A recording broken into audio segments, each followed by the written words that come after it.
ప్రేమిస్తే ప్రాణమిస్తా, ఇంకొకటి వైపు చూస్తే గొంతు కోస్తా. అరే ఆటో వాళ్ళకి ఈ కొటేషన్ చెప్పండి రా, బాగున్నట్టుంది. ప్రేమిస్తే ప్రాణమిస్తా, ఇంకొకటి వైపు చూస్తే గొంతు కోస్తా. అంతకుముందు ఆటోల మీద రాసేవాళ్ళు, ప్రేమిస్తే ప్రాణమిస్తా, కాదంటే కాల రాస్తా.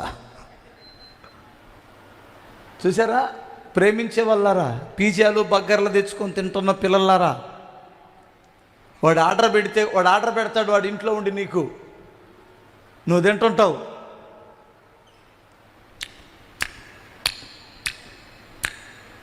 ఈ సప్పనింపుడు ఏదో గుర్తొస్తుందా నీకు?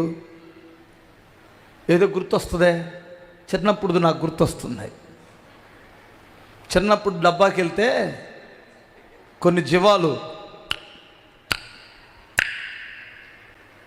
అది తింటూ ఉంటాయి. అది తిన్నట్టు ఎవడో ఆర్డర్ పెడితే తినమాక, అందులో ఏదో తెలియనటువంటి పాపం ఉంది, తెలియనటువంటి అగాధం ఉంది. మా ఊర్లో నా చిన్నప్పుడు వేటకెళ్ళేవారు మా ఊరోళ్ళు. వేటకంటే మా ఊరు పక్కనే అడవి ఉంటుంది, అక్కడ పందులు ఉంటాయి. ఏం పందులు? అడవి పందులు. కొన్ని అడవి జంతువులను పట్టుకొచ్చేవారు మా చిన్నప్పుడు. వాటిల్లో పందులను పట్టుకోవడంలో ఒక వెరైటీగా పట్టుకునేవారు. సహజంగా ఇటు పల్నాడు వైపు ఏమంటారంటే నాటు బాంబులు అంటారు. ఒకరి మీద ఒకరు వేసుకునే బాంబుల పేరేంటి? నాటు బాంబులు అంటారు. కొంచెం ఒత్తిడి తగిలితే కూడా డమ్మడమ్మడమ్మన పేలిపోతాయి, చచ్చిపోవటమే. మా దగ్గర ఏం చేసేవారంటే మనుషులను చంపడానికి మా ఊరు వైపు గొడవలు లేవులే పెద్దగా. అంటే ఊళ్ళో ఎప్పుడు కొట్టుకున్నట్టు కానీ ప్యాక్సినిజం కానీ ఎవరైనా చంపుకున్నట్టు నేను ఎప్పుడు చూడలా.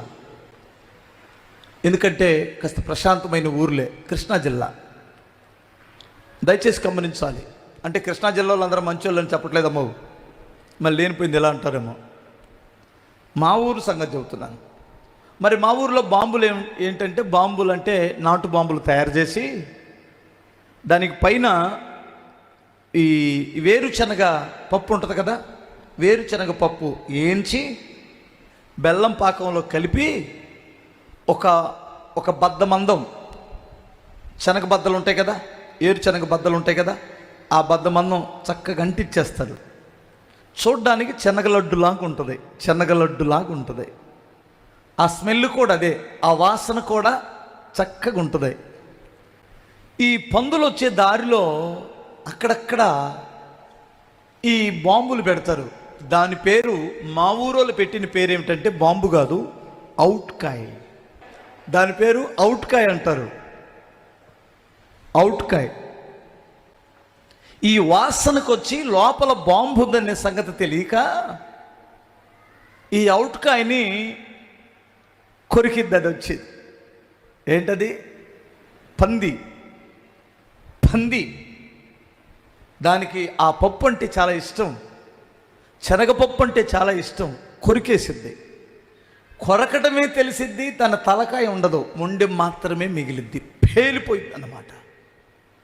అప్పుడు ఈ వేటగాళ్ళు దాన్ని తీసుకొని వచ్చి కాల్చి మా ఊరిలో పోగులేసి పోగులుగా కుప్పలుగా అమ్మేవారు. ఇప్పుడు చెల్లెమ్మ, వాడొక అవుట్కాయ్, పైకి ఉన్నంత మంచి స్మెల్ లోపల లేదు. నీకు తెలుసో తెలీదో? పైకి చూపించినంత ప్రేమ లోపల లేదు. ఎందుకంటే ఆ పై రూపాన్ని నువ్వు చూసావు. అదే నీ తల్లిదండ్రులు కానీ సంబంధం చూస్తే వాడి బ్యాక్గ్రౌండ్ చూస్తాడు, అసలు వాడు అయ్య చరిత్ర ఏంటో చూస్తాడు, వాళ్ళ అమ్మ చరిత్ర ఏమిటో చూస్తాడు, వారి కుటుంబ చరిత్రలో చూసి వాడి పరిస్థితి ఏంటి, వాడు రేపొద్దు నీకు భోజనం పెట్టగలిగిన కెపాసిటీ ఉందా, నీకు పుట్టబోయే పిల్లలని వాడు పోషించి సంరక్షించగలిగిన సత్తా ఆ వెనక బ్యాక్గ్రౌండ్ చూసిస్తారు. నువ్వు చూసుకున్నావనుకో, ఏ ఐస్ క్రీమ్ పార్లర్లోనో, ఏ పానీపూరి బండి దగ్గరో. అర్థమవుతుందా? ఏ కాలేజీకి వెళ్ళి నువ్వు కాలేజీ నుంచి బయటకు వస్తున్నప్పుడు వాడు హీరోలాగా ఇలా బండి మీద కూర్చుంటాడు కదా, అప్పుడో చూసి లవ్లో పడి బండెక్కి వెళ్ళావనుకో, ఒక రోజున ఢాముని పేలిద్ది, నీ తలకాయ కనపడదు. అంటే పిచ్చెక్కిద్ది నీకు. తమ్ముడు, నువ్వు ప్రేమించిన పిల్ల పెద్ద ఉట్కాయ. ఆడెవడో ఒక మంచి పాట రాశాడు, చెవితే ఈయనను నీ స్వామి చడంగా చూడాలే అని. నీ ఏంది, ఏం కార్డురా కార్డు, నీ కెరీడ్ కార్డా, నీ కార్డుని రాకేసి నీ బిస్కెట్ కొన్న క్రీము నాకేసి. అర్థమవుతుందా? నీ పని అయిపోయిన తర్వాత ఇంకొకరిని చూసేసుకొని ఎక్కేసి వెళ్ళిపోతే నువ్వు జగమే మాయా బతుకే మాయా అని తిరుగుతావు. అర్థమవుతుందా? ఇంకా పిచ్చి ముదిరినోడైతే ఏదో ఒకటి గడ్డి మందో పిచ్చి మందో తీసుకుని వచ్చి తాగి చస్తాడు. ఎందుకంటే వాడి ఎదురుగానే పోయింది కదా. ఏంటి అలా చూస్తున్నారు, ఈ పాస్టర్ గారు ఏంటి ఎలాంటివి చెబుతాడు? ఆనాడు మరియమ్మ తల్లి నిండు శూలాలై పశువుల పాకలో ఆ తల్లి ప్రభువారికి జన్మనిచ్చి ఉంటుండగా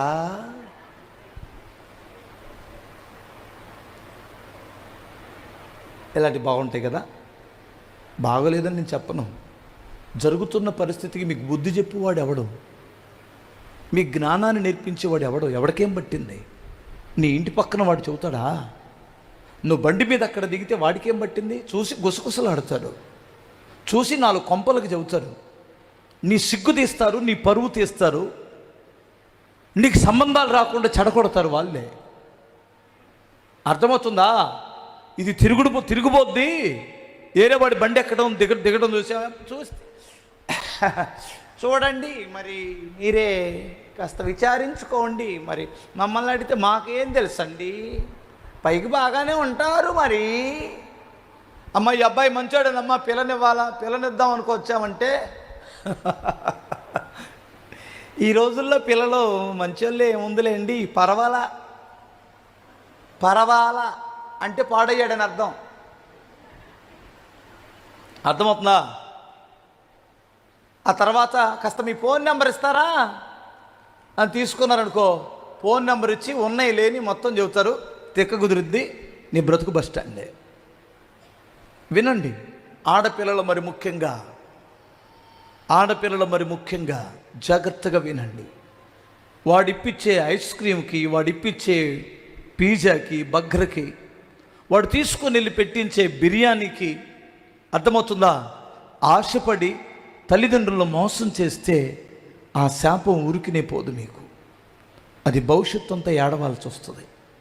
నీ తండ్రి నీకు ఎన్నిసార్లు పలావ్ పెట్టించలేదు? ఎన్నిసార్లు నీ కొరకు ఐస్ క్రీమ్ తేలేదు? ఎన్నిసార్లు బిర్యానీ తేలేదు? ఎన్నిసార్లు వాళ్ళు పస్తులు నీకు పెట్టుకోలేదు? ఆ ప్రేమ నీకు గుర్తురాదా? ఎన్ని చీరలు తేలేదు, ఎన్ని డ్రెస్సులు తేలేదు నీకు? ఒక్క డ్రెస్కే లొంగిపోయావా? ఒకసారి మీరు ఆలోచించండి. ఒక్క డ్రెస్సు, అదే నా జీవితం? ఒక చిన్న హెల్ప్కి ఆడు దేవుడా? ఎందుకు మోసపోతున్నావు? అసలు మీ అమ్మ నీకు ఎంత హెల్ప్ చేసింది? ఎప్పుడైనా గుర్తుందా? నీ రహస్య బాధలలో ఎన్నిసార్లు పాల్గొన్నది మీ అమ్మ? కొన్ని బంధకాలలో ఉన్నప్పుడు దేవుడు ఎన్నిసార్లు నీకు ఆలోచన ఇచ్చింది? ఎన్ని గుర్తు రావంటారా నీకు? ఒక చిన్న హెల్ప్, ఒక చిన్న బిర్యానీ, సుబాని బిర్యానీ పెట్టిస్తే దానికి లవ్లో పడిపోతావా? అదే నా ప్రేమ అంటే. భవిష్యత్తును గురించి ఆలోచించవా? బైక్ ఎక్కించుకొని చల్లటి గాలిలో సరదాగా తీసుకొని వెళ్తే ప్రేమ. నీ తండ్రి నిన్ను బైక్ ఎక్కించుకొని తిరగలేదా? నీ తండ్రి నిన్ను కొన్నిసార్లు కొన్ని స్థలాలకి, యాత్రా స్థలాలకి తీసుకొని వెళ్ళి చూపించలేదా? నీ భార్య నీకెప్పుడు సుఖం పంచలేదా? సుఖాన్ని పంచలేదా? ఇప్పుడు పిల్లలను కనిందని, ఇంట్లో బాధ్యతలు ఉన్నాయని, అనారోగ్యం వచ్చిందని ఆమెకు బోల్డన్ని బాధ్యతలు ఉన్నాయి. నువ్వు ఉంచుకున్న దానికి ఏం బాధ్యతలు ఉన్నాయి? అది బజారు మనిషి కదా. ఆ బజారు మనిషి నిన్నేదో ప్రేమ చూపించిందని భార్యని అసహించుకుంటావా? ఒకసారి ఆలోచించండి. భర్త ఒంటెద్ది చాకిరీ చేస్తున్నాడుగా, బోల్డ్ టెన్షన్స్గా ఆయనకి. ఆ దరిద్రులాగా బ్యూటీ పార్లర్కి వెళ్ళి, లేదంటే ఇంకొక రకంగా సోకులు చేసుకుని తిరగలేడా? మన తిరిగితే నీ భర్త అలా తిరిగితే ఆళ్ళలాగా నీ భోజనం ఎక్కడా? నీ పిల్లలు ఎక్కడ బ్రతికేవారు? అందుకని చేతగానోడు అయ్యాడా?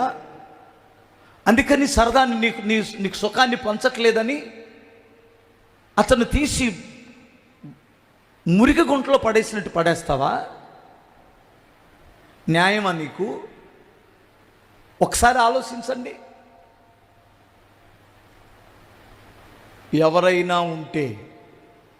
ఎవరైనా నీచమైనటువంటి సాతాను యొక్క ఉరిలో పడే స్థితిలో ఉంటే వారి కొరకు చెబుతున్నాను నేను ఈ మాటలు. ఇది మీకు ఉపయోగమైతేనే ఈ అచ్చలిపుడి నోట్లో పరిశుద్ధాత్మ దేవుడు ఈ మాటలు ఉంచుతాడు. గుర్తుపెట్టుకోండి. మీకు కానీ, నీ పిల్లలకు కానీ, నీ కుటుంబానికి కానీ ఇది మేలుకరమైనటువంటి విషయాలు. ఇవి న్యాయంగా ఆలోచించండి. నీ భార్య నీ కొరకు ఎంత త్యాగం చేసిందో ఆలోచించండి. ఆమెను మోసం చేసి నువ్వు బాగుపడతావా? పక్షవాతంతో మంచం పడితే ఏమవుతావు? నీ భర్తను నువ్వు మోసం చేసి బాగుపడతావా? ఒకసారి నువ్వు లేకపోతే చచ్చిపోతాడు. అదే కదా మీ బెట్టు అదే కదా. 3 రోజులు మీ అమ్మోళ్ళ ఇంటి దగ్గరికి వెళ్తే ఉండలేడనే కదా నీ లెవెలు. తెగిందాక లాగమాకండి తాళ్ళు. నువ్వు అలాగే బెట్టు చేస్తే ఇంకొక దారి చూసుకుంటాడనే పరిస్థితులు ఆలోచించు.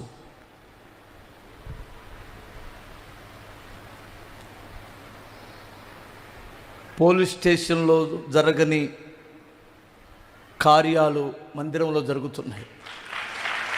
పోలీస్ స్టేషన్లో వాళ్ళ వల్ల కాంటల్లా కొంతమందిని సమాధానపరచడం, కొంతమందిని మార్చడం, తన్ని లోపలేయడం తప్ప, తన్ని కేసు బుక్ చేసి రిమాండ్కి పంపించడం తప్ప కొన్ని సంఘాలలో దేవుని దాసుల ద్వారా అనేక కుటుంబాలు దేవుడు కడుతున్నాడు.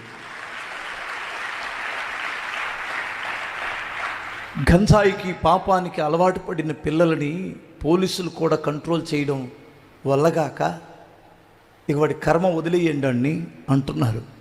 దేవుని సన్నిధిలో మార్పు చెందుతున్నారు. వాళ్ళు దేవుని సన్నిధిలో మార్పు చెందుతున్నారండి. 12 సంవత్సరాలు 13 సంవత్సరాలు బాబు కన్నీళ్లు పెట్టి ఏడుస్తుంది. నా బిడ్డ 12-13 సంవత్సరాలకే సిగరెట్లో ఏదో పెట్టుకొని తాగేస్తున్నాడన్నా, మత్తుగా పడిపోతున్నాడు, లేస్తే చిరాకు పడతాడు, చాలా చాలా నీచంగా ప్రవర్తిస్తున్నాడు. బుడ్డోడు 12-13 సంవత్సరాల పిల్లవాడు. యేసయ్య దగ్గరికి వస్తే ఏమన్నా మారతాడేమోనని వచ్చాను అని చెప్పింది. నేను చెప్పాను, అమ్మా వాడి ఇంటి దగ్గర ఉంటే మారతాడో మారడో నాకు తెలియదు, కానీ వాడు కానీ చర్చికి వచ్చి ఈ మెడిసిన్ వాడితే, ఏ మెడిసిను? వాక్యమనే మెడిసిన్ కానీ వాడు మింగగలిగితే వాళ్ళు గొప్ప మార్పు వస్తుంది. స్తోత్రం చెప్పాలి. ఈ మందు వాడకపోతే నేను చెప్పలేను, కానీ ఈ మందులో శక్తి ఉంది. ఈ మందు వ్యాధులు బాగు చేయడమే కాదు, దేవుని మాట వ్యాధులు బాగు చేయడమే కాదు, హృదయాలను బాగు చేస్తుంది. హృదయాలను బాగు చేస్తుంది.